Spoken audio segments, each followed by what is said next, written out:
Ivonne Guerrero. Ella es director científico del Centro Peruano de Ingeniería Genómica y Clínica Médica, MAMLab Center. Ella tiene a cargo desarrollar el tema PVH y biología molecular de la infección del epitelio cervical por el PVH. Dejo con ustedes a la doctora Ivonne Guerrero. Bueno, primero muchas gracias, agradecer al doctor Cervantes y a los organizadores por haber tenido la amabilidad de invitarme a compartir con ustedes algo de la experiencia. Ya estoy retirada del INEM hace un año, entonces hay un poquito de experiencia, ¿no es cierto? Aunque uno se retira joven también, pero bueno. Exactamente, ¿no es cierto? Creo que la mayoría de acá son más jóvenes que yo. Bueno, realmente los felicito, no es la primera vez que me han invitado a conversar con ustedes, pero en esta oportunidad he escuchado a los que estaban recién lo que era la biología molecular y la inmunohistoquímica allá por el año 77, que en el INEM antiguo. Bueno, no se hablaba tanto de multidisciplina, éramos más estáticos y no nos mirábamos, ¿no? Creo que dentro de lo que ustedes ya todos conocen, que la historia natural de la infección por VIH en la neoplasia cervical ha tenido recientemente una evolución de avances, ¿no? Pero ¿qué es lo que nos ha permitido? Nos ha definido una serie de factores de riesgo y marcadores moleculares que, lo más importante, van a predecir el comportamiento de una lesión premaligna asociada con la infección de PVH y sobre todo van a predecir si una lesión premaligna va progresivamente a desarrollar la neoplasia cervical o se detiene. Pero lo que sí se sabe es que solo una pequeña fracción de lesiones cervicales infectadas con PVH de alto riesgo van a evolucionar a lesiones de alto grado. ¿Por qué infección? Vamos a ver, mi tema es biología molecular de la infección, pero vamos a empezar un poquito al inverso, tocando múltiples disciplinas. Infección, efecto y permanencia, ¿no? O sea, una célula, si le ponemos adentro un genoma, ¿está infectada o no está infectada? Si le ponemos toda la partícula viral, ¿está infectada o no está infectada? Independientemente de ese punto, nosotros vemos que la infección tiene un efecto y una permanencia viral.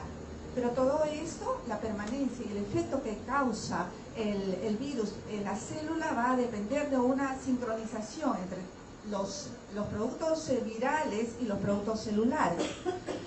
Ya sabemos, ya lo ha explicado bien la doctora González, la mayor parte de las infecciones con PVH en mujeres jóvenes son temporales.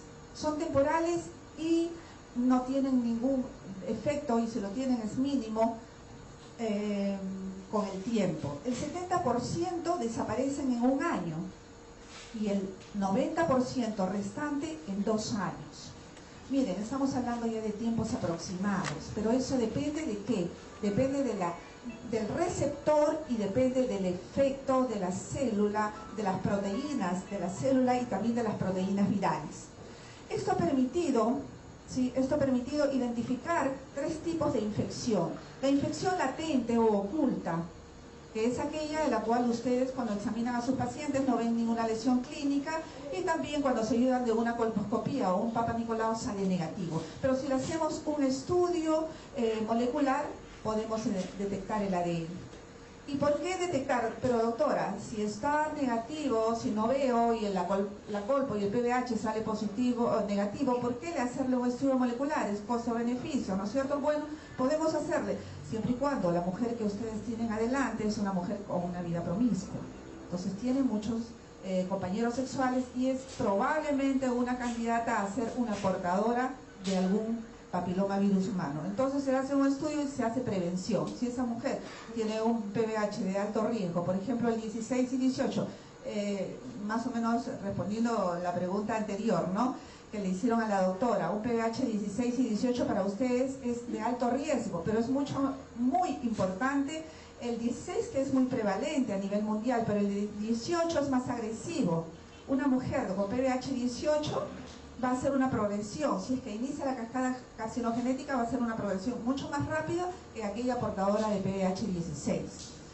Entonces, luego la infección subclínica, cuando ya ustedes tienen o la colposcopía o el Papa Nicolau positivo y van a solicitar un estudio molecular simplemente para identificar si esa mujer tiene un PPH de alto riesgo o uno de bajo riesgo, e igual la infección clínica. Cuando hablamos de infección por PVH tenemos que hacer una diferenciación. En aquellas mujeres que portan PVH son congénicos de alto riesgo, cuya infección está estimada en 8 meses, y aquellas mujeres portadoras de PVH no congénicos cuya infección está estimada en aproximadamente 4 meses. Pero también hablamos de la persistencia, un factor importantísimo para la carcinogénesis, y no solamente del papillomavirus humano, sino todos los virus oncogénicos, ¿no? El virus de Epstein-Barr, que tiene un grupo muy grande de proteínas latentes, ¿no? Más de 11 proteínas latentes tiene el virus de Epstein-Barr, y que también cuando hay una coinfección a nivel de cuello uterino, pues la verdad es que tienen que manejarlo ustedes muy cuidadosamente. La infección persistente a los 12 meses se asocia mayormente con NIC, mientras que una infección persistente a 6 meses presenta una menor asociación con NIC. Entonces, miren, para ustedes es importante estos datos para el manejo de sus pacientes. Basta pues tener que uno de los dos sea portador pasivo para iniciar el proceso de infección, pero el virus debe de encontrar en la célula un receptor para que penetre y, al igual que una llave cerradura, pueda dejar ingresar su ácido nucleico al interior de la célula. La siguiente. Entonces, si tenemos nosotros ya que hubo una relación sexual, hubo una infección, el virus encontró su célula, ingresó a la célula, pero ¿qué más? ¿Qué más pasa? ¿Qué se va a producir? Se van a producir una serie de alteraciones genéticas y epigenéticas en lo que es el proceso de carcinogénesis de la neoplasia cervical. Debemos de considerar siempre, ¿no?, el medio ambiente y los factores endógenos, factores exógenos y factores endógenos. La doctora les mencionaba anteriormente la importancia de los factores exógenos como el alcohol, la nicotina, ¿no? Ustedes saben que el alcohol deteriora y es uno de los factores que pues actúa sobre diferentes genes que tenemos nosotros que son protectores, y los debilita de tal forma que si le asociamos a eso una infección por PVH, bueno, estaremos más expuestos. Pero la nicotina, el tabaco, es uno de los factores de riesgo muy muy importantes para el desarrollo del cáncer de cuello uterino. ¿Por qué? Porque los metabolitos de la nicotina se depositan en el moco cervical, debilita y produce una inmunodepresión local en el cuello del útero. Y esto es lo que condiciona, si hubiera papilomavirus humano, para que se desarrolle. En cuanto a los factores endógenos, creo que el más importante son los defectos en la reparación del ADN. Saben ustedes que nosotros tenemos genes que reparan el ADN, como es el BRCA1, ¿no?, que produce cáncer de mama, pero que también es un gen reparador del ADN. Si este BRCA1 está mutado, está alterado, no habrá reparación del ADN, ¿no es cierto? Por lo tanto, se van a producir proliferación celular, síntesis de ADN con una célula alterada. Se van a producir modificación en las histonas, y esta modificación de las histonas lleva pues a una hipometilación del ADN. Esto, sumado a la depresión inmunológica y a la carga viral que porta el huésped, sobre todo asociada a los PVH de alto riesgo, va a producir toda esta cascada de alteraciones internas. Pérdida del brazo corto del cromosoma 3, pérdida del brazo largo de los cromosomas 5 y 9 en el cuello del útero, pérdida de la proteína P16, mutaciones en P53, y en relación al papilomavirus humano, el oncogen 6 inactivará la vía de señalización MDM2 P53. Ya no se producirá un feedback. Ustedes saben que P53 es el gen supresor de tumor que cuando está alterado induce la proliferación celular, pero hay un feedback, porque si nosotros tenemos una herida en la mano, si yo me hago una herida y pierdo 100 células, mi mecanismo de regeneración va a recuperar las 100 células, y el P53, 99, 100, alto. Pero si no hay un bloqueo de P53, va a comenzar la proliferación celular. ¿Y quién bloquea P53? MDM2. Y si MDM2 está alterado, la proliferación celular es continua. En este caso está inactivada por el oncogen 6 del PVH de alto riesgo. El oncogen 7 de los papilomavirus humanos inactivará otra cadena, la cadena de señalización de la proteína del retinoblastoma, repercutiendo en esta proteína 16 que está asociada a la proliferación celular. La siguiente.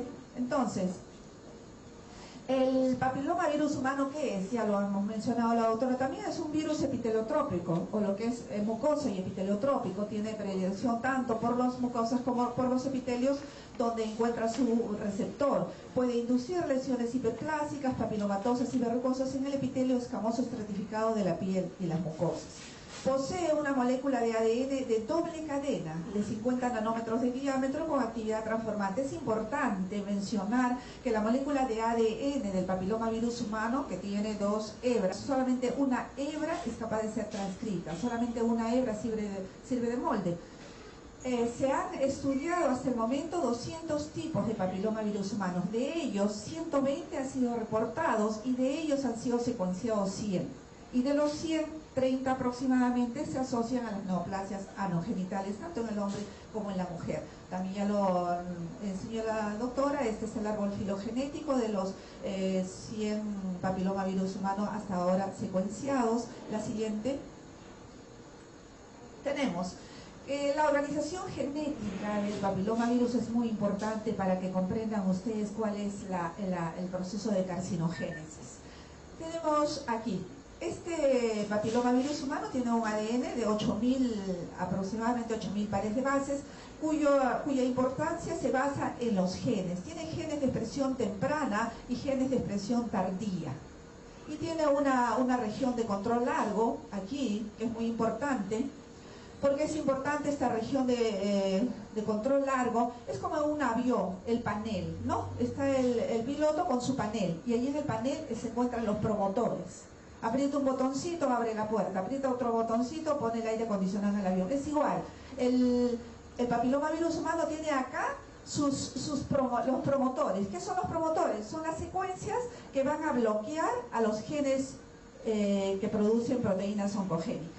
ALE6 y ALE7, bloquean.